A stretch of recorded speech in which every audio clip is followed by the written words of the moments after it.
رہے ہیں اور تمہیں اِسالے ثواب کرتے رہے ہیں، اور آج میں نے یہ صلہ عطا فرما دیا ہے، آج یہ اجر و ثواب عطا فرما دیا ہے کہ وہ قرآن پڑھنے کی برکت سے ادھر دنیا میں وہ قرآن پڑھتے تھے، تمہاری روح کو پہنچا دیتے تھے، ادھر میں رب ذوالجلال نیکیوں کے انبار لگا دیتا تھا۔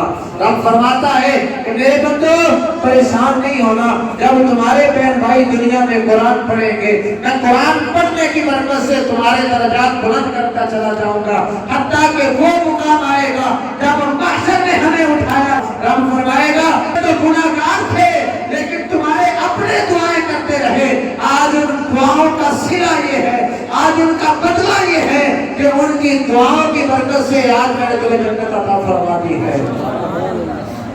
تو میرے بھائیوں، عزیزوں، دوستوں، ساتھیوں، تو آج ہمارا حق بنتا ہے نا کہ ہم قرآن پڑھیں۔ مجھے ایک جملہ بڑا یاد آتا ہے اور مجھے تو بڑا لطف آتا ہے، وہ قبلہ امیر المجاہدین اور ختم نبوت کے پاسبان، ایک مجاہد ویر چیئر پہ بیٹھنے والے، وہ سچے عاشق رسول جنہوں نے ہزاروں میں نہیں لاکھوں میں اپنے ایسے شاگرد تیار کیے ہیں جو شب و روز اٹھ کر قرآن پڑھتے ہیں، ایسے کروڑوں کے حساب سے شاگرد بنائے ہیں جو صرف قرآن کا علم نہیں رکھتے بلکہ حدیث کا بھی علم رکھتے ہیں، اور ایسے کروڑوں مجاہد انہوں نے تیار کر دیے ہیں جو ہر وقت ہر لمحے محمد عربی کے تیر پہ قربان ہونے کے لیے تیار ہیں۔ ان کے پاس ایک شخص آیا اور آ کر کہنے لگا کہ قبلہ امیر المجاہدین، آپ کے چہرے پہ اتنا حسن کیسے آیا ہے، آپ کے چہرے پہ اتنی رونق کیسے ہے، اتنا حسن کیسے ہے، آپ کون سی کریم لگاتے ہیں؟ تو آپ نے ایک بڑا خوبصورت جملہ ارشاد فرمایا، آپ فرمانے لگے نا بھائی نا، میں کریم کوئی نہیں لاتا۔ انہوں نے کہا پھر حضرت آپ کے چہرے پہ اتنا نور کیسے آیا؟ وہ کہنے لگے یار میں قرآن پڑھتا ہوں، اللہ نے مجھے نور عطا فرما دیا ہے۔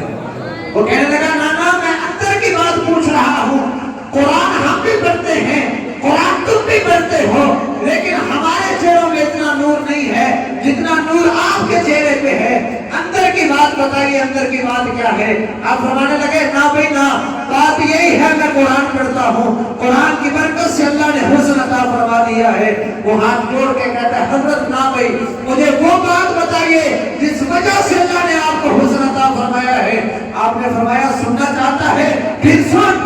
آپ فرمانے لگے کہ جب میں قرآن کھولتا ہوں میں قرآن کو دیکھتا ہوں، قرآن مجھے دیکھتا ہے، میں قرآن دیکھتا ہوں، قرآن مجھے دیکھتا ہے۔ جب میں قرآن کو دیکھتا ہوں تو مجھے خدا یاد آتا ہے، لیکن جب قرآن مجھے دیکھتا ہے تو مجھے چہرے پہ حسن آ جاتا ہے۔ آپ نے فرمایا یہ کیسے ہو سکتا ہے؟ ہم قرآن کو دیکھیں اور ہمیں سب کچھ مل جائے، لیکن جب قرآن ہمیں دیکھتا ہے پھر کچھ اور دے یا نہ دے لیکن انسان کو حسن ضرور عطا فرما دیتا ہے۔ تو اس لیے میرے بھائیوں، آج محبتوں کا خزینہ، آج عظمتوں کا خزینہ ان مساجد کی الماریوں میں اور گرد و غبار میں لپڑا پڑا ہے، لیکن ہم اس کو کھولنے کے لیے تیار نہیں ہے۔ لیکن خدارا یہ ماحول بنائیں، وقت بدلیں، زندگی میں سے وقت نکالیں، کبھی روز نہ صحیح لیکن کم از کم ہفتے میں 4 مرتبہ تو قرآن کھولیں، روز نہ صحیح لیکن ہفتے میں 3 مرتبہ تو قرآن کھولیں، اور جس کو نہیں پڑھنا آتا کوئی بات نہیں، اس کا حل بھی میرے محبوب نے بتا دیا ہے۔ حضور کی بارگاہ میں ایک صحابی آیا تھا، میں نے یہ پہلے بھی بات عرض کی ہے، اور اس کہتا حضور مجھے قرآن پڑھنا نہیں آتا، تو میرے محبوب نے فرمایا پڑھنا نہیں آتا تو کیا ہوا؟ فرمایا جو قرآن کی زیارت کرتا ہے اللہ اس کو بھی ثواب عطا فرماتا ہے۔ فرمایا جو قرآن اٹھا کے سینے سے لگاتا ہے اللہ اس کو بھی نیکی عطا فرماتا ہے، اور فرمایا جو قرآن کو ہاتھوں پہ اٹھاتا ہے اللہ اسے بھی نیکی عطا فرماتا ہے۔ تو فرمایا پڑھنا نہیں آتا تو کیا ہوا؟ فرمایا روز اٹھا کرو، قرآن کی زیارت کر لیا کرو، اللہ زیارت کی برکت سے تمہیں اجر و ثواب عطا فرما دے گا۔ اے قول نبی، اے قول خدا، فرمان نہیں بدلا جائے گا، بدلے گا زمانہ لاکھ مگر قرآن نہیں بدلا جائے گا۔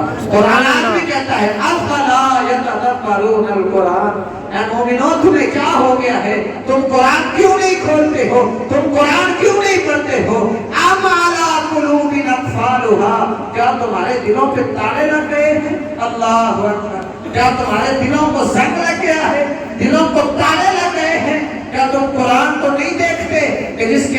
نے فرمایا فَبِأَيِّ آلَاءِ رَبِّكُمَا تُكَذِّبَانِ، ہر نعمت اللہ نے دی ہے لیکن تم پھر بھی اس کی نعمتوں کا انکار کرتے ہو. تم اللہ کی کون سی نعمتوں کو جھٹلاؤ گے، کس سے انکار کرو گے. لیکن دنیا کے کسی بھی کونے میں چلے جاؤ، مشرق میں جاؤ گے، مغرب میں جاؤ گے، شمال جنوب جہاں بھی چلے جاؤ، یہ چڑھتا سورج تمہیں بتائے گا اس خدا کے سامنے سجدہ ریز ہو جا جس کے سامنے رات کو میں بھی جا کے سجدہ ریز ہو جاتا ہوں. یہ چڑھتا چاند بھی یہی نعرہ لگائے گا، وہ کہے گا آج مجھے یہ روشنائی ملی ہے لیکن یہ روشنائی دینے والی رب ذوالجلال کے ساتھ ہے. یہ پانی زمین سے نکلتا ہے، یہ بھی یہی کہتا ہے انسان ذرا غور و فکر کر، پانی وہی ہے لیکن جب پانی کو نسبت آب زمزم سے ہو جاتی ہے پھر وہ شفا والا بن جاتا ہے.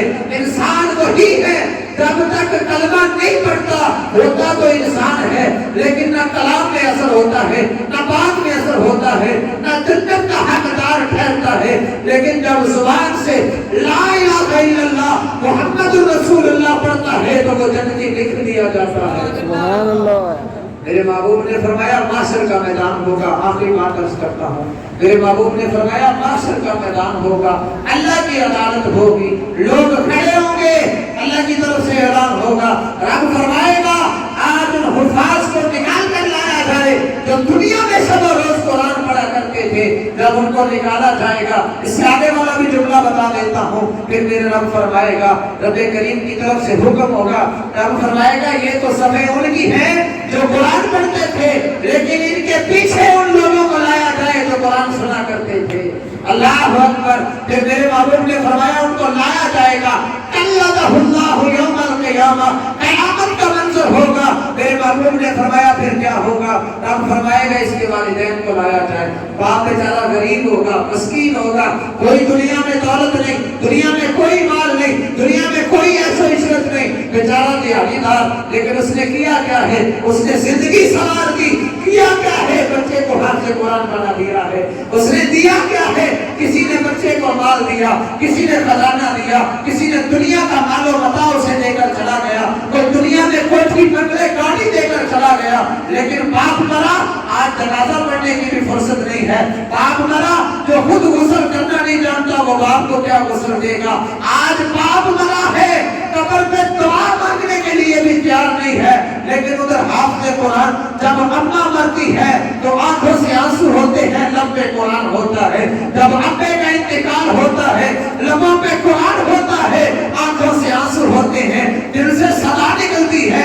اللہ آج بخش دے اس باپ کو جس نے ہاتھوں پہ چھالے کھا کر آج مجھے حافظ قرآن پڑھا دیا ہے.